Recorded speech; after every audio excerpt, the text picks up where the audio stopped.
अर्धचालक की परिभाषा आपने देखी और उस परिभाषा में ये लिखा था कि जो परम शून्य ताप पर कुचालक की भांति व्यवहार करते हैं, क्योंकि उनके सभी इलेक्ट्रॉन्स कक्षाओं में घूमते रहते हैं, कोई भी इलेक्ट्रॉन मुक्त नहीं होता, इसलिए धारा प्रवाह नहीं हो पाता, इसलिए परम शून्य ताप पर कुचालक की भांति व्यवहार करते हैं।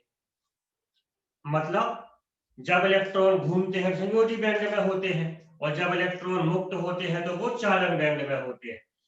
तो सिलिकॉन के सभी इलेक्ट्रॉन आपने देखा था घूमते रहते हैं, कोई भी इलेक्ट्रॉन मुक्त नहीं होता, अर्थात सिलिकॉन के सभी इलेक्ट्रॉन संयोजी बैंड में होते हैं, कोई भी इलेक्ट्रॉन चालन बैंड में नहीं होता।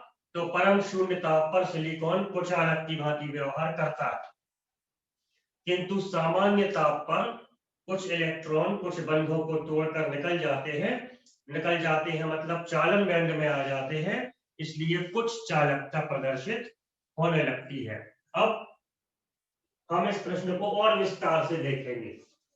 सिलिकॉन का जो क्रिस्टल होता है उसमें सिलिकॉन के बहुत सारे परमाणु इस प्रकार से व्यवस्थित होते हैं। ये सिलिकॉन का क्रिस्टल है, इसमें सिलिकॉन के करोड़ों परमाणु है।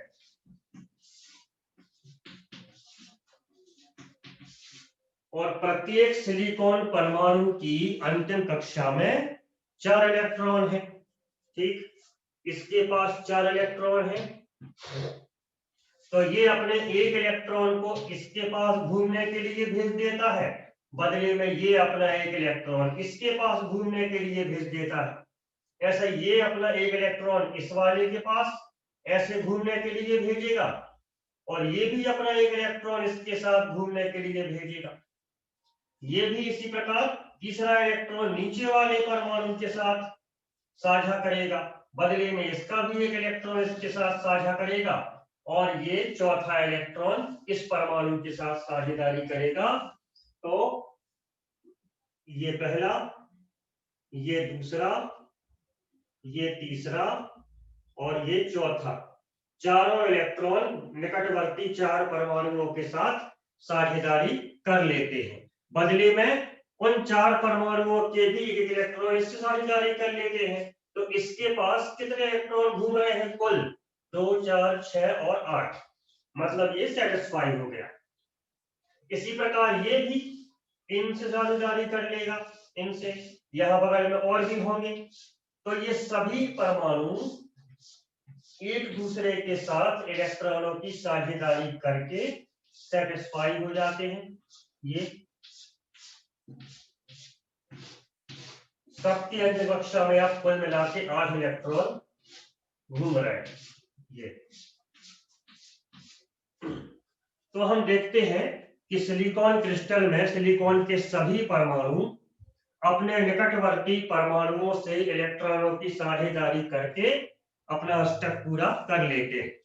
सभी इलेक्ट्रॉन्स घूम रहे हैं, अर्थात सभी इलेक्ट्रॉन्स संयोजी बैंड में है, कोई भी इलेक्ट्रॉन मुक्त नहीं है, अर्थात कोई भी इलेक्ट्रॉन चालन बैंड में नहीं है।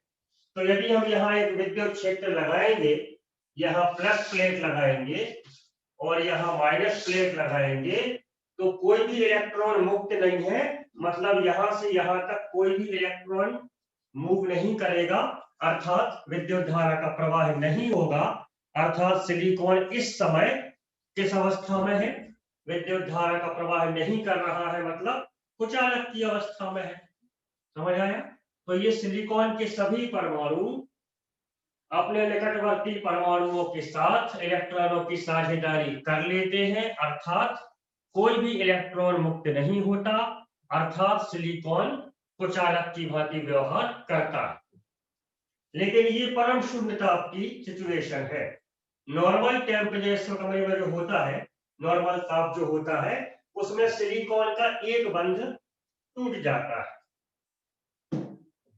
इस समय कमरे का तापमान 15-20 डिग्री सेल्सियस होगा, तो इस 15 डिग्री सेल्सियस तापमान के कारण एक बंध टूट गया, इसका इलेक्ट्रॉन यहां बाहर आ गया। ये इसको हम क्या बोलते हैं? मुक्त इलेक्ट्रॉन। मतलब ये टूट के संयोजी बैंड की जगह चालन बैंड में आ गया।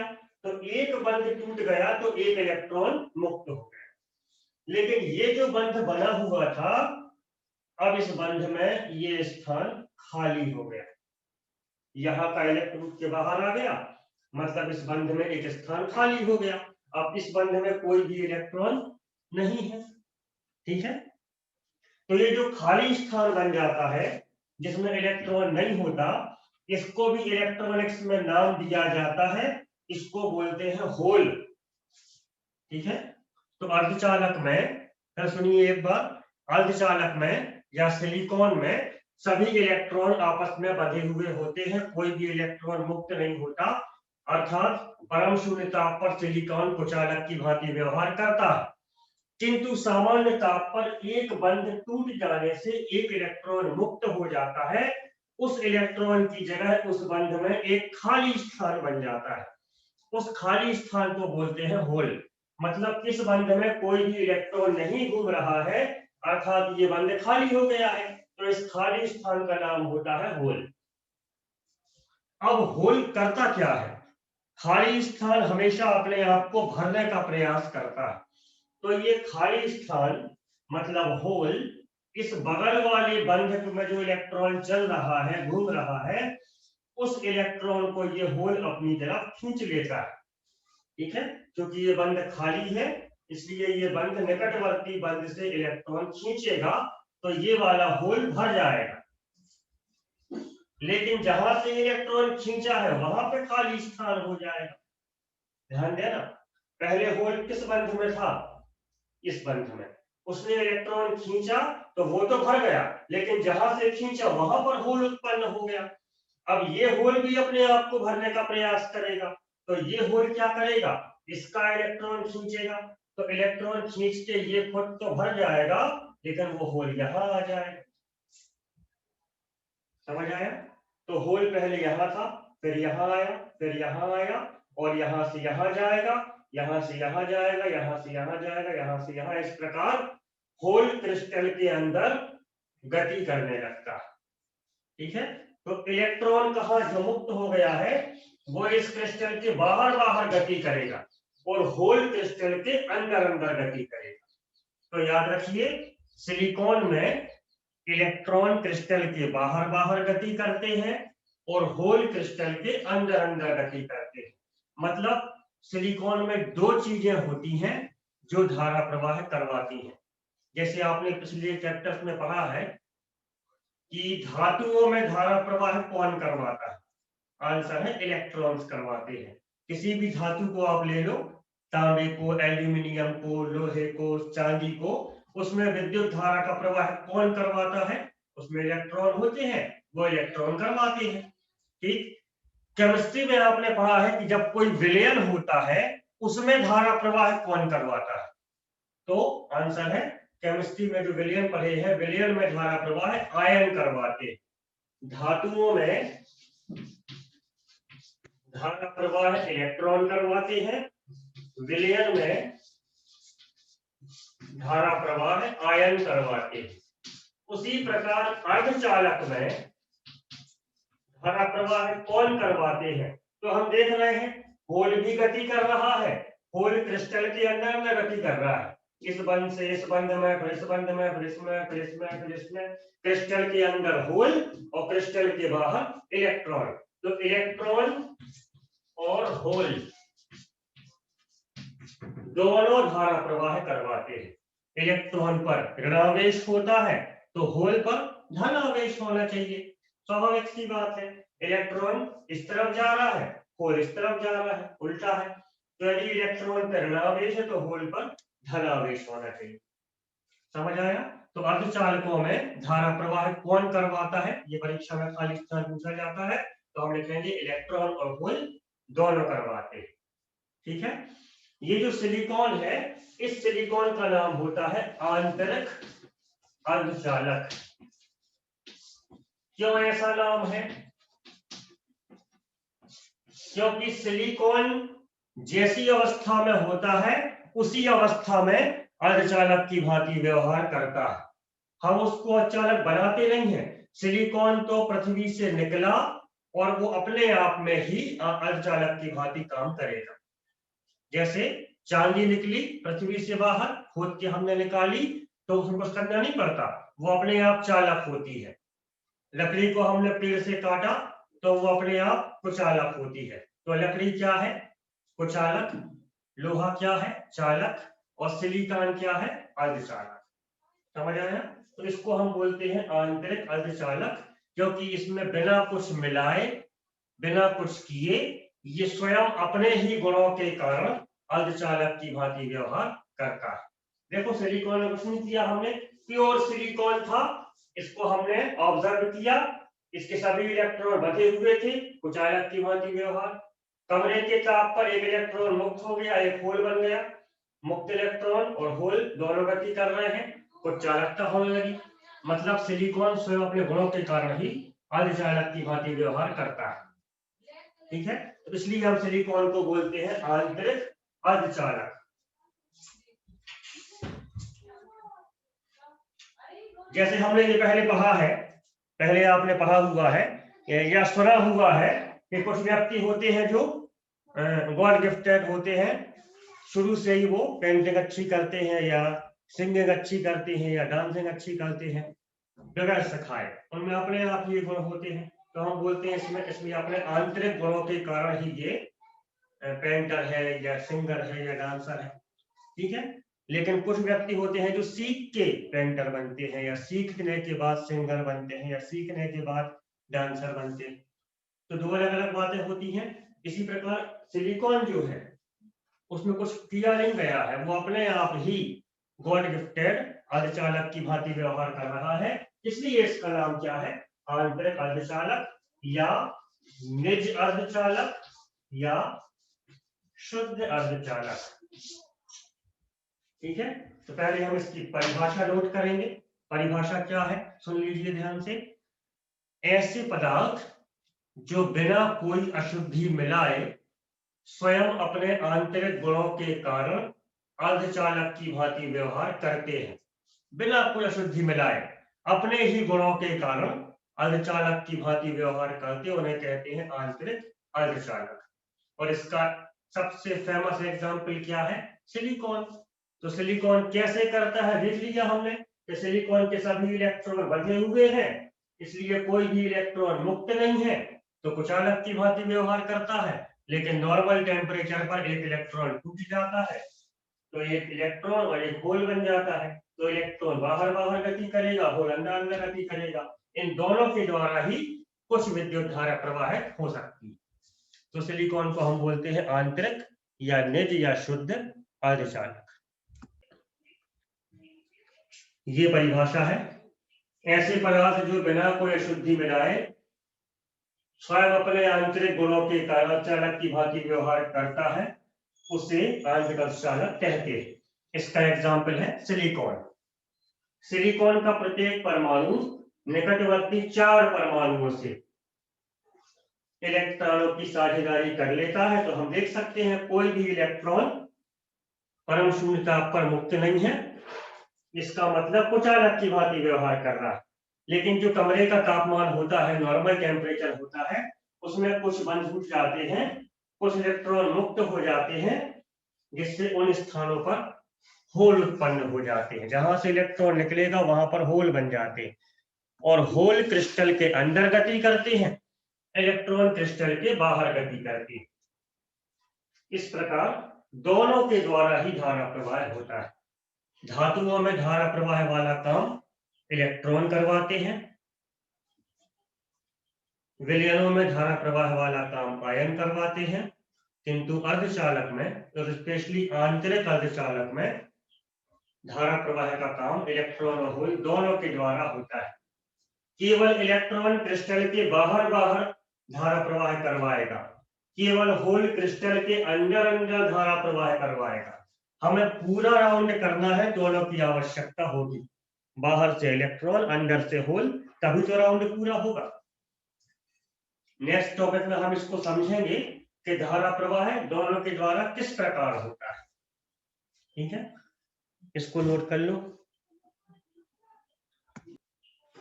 दोनों के द्वारा धारा प्रवाह किस प्रकार होता है, इसको थोड़ा समझने की कोशिश करना। ये एक सिलिकॉन का क्रिस्टल है, सिलिकॉन की एक प्लेट है या एक रॉड है या एक छड़ है। इस क्रिस्टल में सिलिकॉन के सैकड़ों परमाणु होंगे। ये हमने समझने के लिए 1 2 3 4 5 5 परमाणु बनाए हैं। अब यदि हम यहां और यहां कोई सेल या बैटरी को जोड़ देते हैं तो विद्युत धारा यहां से जाएगी और यहां आ जाएगी। यदि ऐसा होता है तो हम क्या बोलेंगे, विद्युत धारा प्रवाहित हो रही। और अगर विद्युत धारा यहां से जाके यहां रुक जाती है तो हम क्या बोलेंगे, विद्युत धारा प्रवाहित नहीं हो रही। ठीक, तो हम देखते हैं कि क्या ये विद्युत धारा यहां से यहां तक पहुंचती है या नहीं पहुंचती। इसको देखिए, जैसे ही हमने ये बैटरी को ऑन किया, इन सभी परमाणुओं के पास इलेक्ट्रॉन है जो अपने अपने बंधों में घूम रहे हैं। तो जैसे ही हमने इस बैटरी को ऑन किया तो ये प्लस आवेश ने इसका एक इलेक्ट्रॉन खींच लिया, ये खींच लिया। ये समझ आया, धनावेश ने इसका एक इलेक्ट्रॉन खींच लिया। जो अभी आपने देखा था कि सिलिकॉन के एक बंध टूट जाता है तो यहाँ इलेक्ट्रॉन निकल आता है, ये इलेक्ट्रॉन ये निकल आया, टूट गया बंध तो एक इलेक्ट्रॉन यहाँ से बाहर निकल आया, स्टार में आ गया। अब लेकिन जब इसका इलेक्ट्रॉन बाहर निकल गया तो इसके पास क्या बन गया, आंसर है होल बन गया। इलेक्ट्रॉन निकला तो वहां पे जगह खाली हो गई और खाली स्थान को हमने क्या नाम दे रखा है, होल। तो इसके पास होल बन गया। ध्यान देना, इसके पास होल है परमाणु क्रमांक 1 के पास। अब ये होल क्या करेगा, स्वयं को पूरा करने का प्रयास करेगा। तो परमाणु क्रमांक 2 का इलेक्ट्रॉन खींचेगा और भर जाएगा, लेकिन यहां पर होल बन गया। तो होल कहां से कहां आ गया, 1 नंबर से 2 नंबर में। ठीक, अब ये होल अपने आप को पूरा करने का प्रयास करेगा, परमाणु क्रमांक 3 से इलेक्ट्रॉन खींच के नष्ट हो जाएगा और यहाँ पर होल बन गया। तो होल कहां से कहां आ गया, 1 से 2 में, 2 से 3 में। इसी प्रकार होल 3 से 4 में जाएगा और 4 से 5 में। तो होल ने कहां से कहां तक गति की, 1 से 2 में, 3 में, 4 में और 5 में। जब तक ये होल यहाँ पहुंचता है तब तक ये जो इलेक्ट्रॉन निकला था ये ऐसे जाके और यहां पहुंच जाता है। ये इलेक्ट्रॉन चक्कर लगा के पूरा यहां पहुंच गया, उतने टाइम में होल यहां से यहां तक आया। तो ये जो इलेक्ट्रॉन था इसने इस होल को नष्ट कर दिया। समझ आया, राउंड पूरा हुआ। देखो आप, यहां से होल इलेक्ट्रॉन निकला, होल चला, यहां आया, यहां आया, यहां तक कौन चला, यहां तक कौन गया, होल। यहां से यहां तक होल गया, इलेक्ट्रॉन बाहर निकला, वो ऐसे गया। ये कौन गया, इलेक्ट्रॉन, इसने इसको नष्ट कर दिया। फिर से एक इलेक्ट्रॉन यहां से बाहर निकलेगा, फिर यहाँ पे होल बनेगा, फिर होल यहाँ जाएगा, फिर ये क्रिया चलती रहेगी। तो आप देखिए, होल ने यहां से यहां तक गति की, मतलब क्रिस्टल के अंदर गति की। इलेक्ट्रॉन ने यहां से यहां तक गति की, मतलब क्रिस्टल के बाहर गति की। राउंड पूरा किसने किया, इलेक्ट्रॉन ने या होल ने। आंसर है होल ने भी नहीं किया और इलेक्ट्रॉन ने भी नहीं किया। यदि हम इन दोनों को देखें एक साथ तब राउंड पूरा होगा, है ना। तो धारा प्रवाह कौन करवा रहा है, इलेक्ट्रॉन की होल, दोनों। क्रिस्टल के बाहर इलेक्ट्रॉन और क्रिस्टल के अंदर होल। इस प्रकार आंतरिक अर्धचालक में दोनों का ही योगदान होता है विद्युत धारा प्रवाहित करवाने। ना इलेक्ट्रॉन केवल धारा प्रवाहित करवा सकते हैं और ना केवल होल धारा प्रवाहित करवा सकते, दोनों के योगदान से, दोनों के कॉम्बिनेशन से ही विद्युत धारा प्रवाहित हो सकती है। अगर दोनों में से एक भी निष्क्रिय हो जाएगा, मान लो इलेक्ट्रॉन यहाँ पर जाके रुक जाए तो होल तो यहाँ से यहाँ पहुंच जाएगा, इलेक्ट्रॉन यहाँ से यहाँ नहीं आएगा, धारा प्रवाह नहीं होगा। या होल रुक जाए, होल यहीं बन के रह गया तो इलेक्ट्रॉन यहाँ पे आके रुक जाएगा, धारा प्रवाह नहीं होगा। तो दोनों का योगदान आवश्यक है। होल क्रिस्टल के अंदर गति करता है परमाणुओं में, और इलेक्ट्रॉन क्रिस्टल के बाहर तार में गति करता है। इस प्रकार आंतरिक अर्धचालक में इलेक्ट्रॉन और होल दोनों ही धारा प्रवाह में योगदान देते हैं।